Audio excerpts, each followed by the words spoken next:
ఆమోసు గ్రంథం 4వ అధ్యాయం.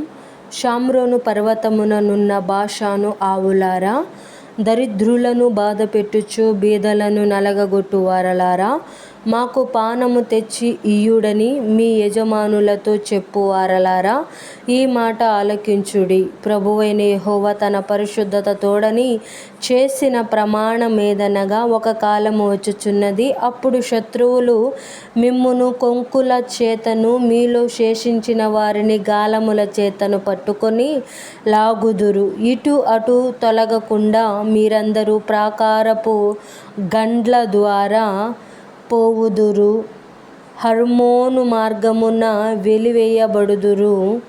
ఇదే యెహోవా వాక్కు.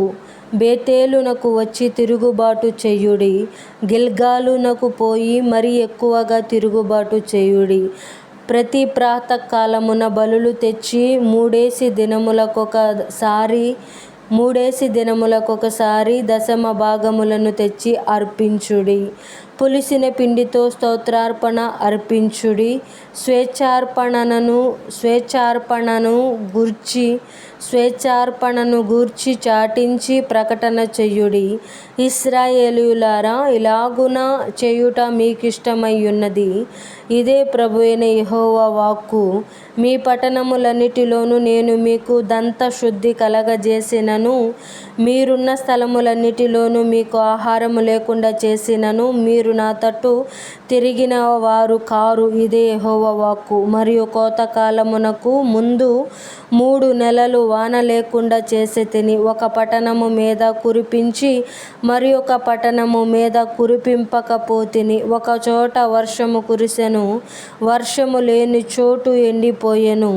2-3 పట్టణముల వారు నీళ్లు త్రాగుటకు ఒక పట్టణమునకే పోగా, అచ్చటి నీరు వారికి చాలకపోయెను. అయినను మీరు నా తట్టు తిరిగిన వారు కారు. ఇదే యెహోవా వాక్కు. మరియు మీ సస్యములను ఎండు తెగులు చేతను కాటుక చేతను నేను పాడు చేసితిని. గొంగళి పురుగు వచ్చి మీ విస్తారమైన వనములను, ద్రాక్ష తోటలను, అంజూరపు చెట్లను, ఒలీవ చెట్లను తినివేయును.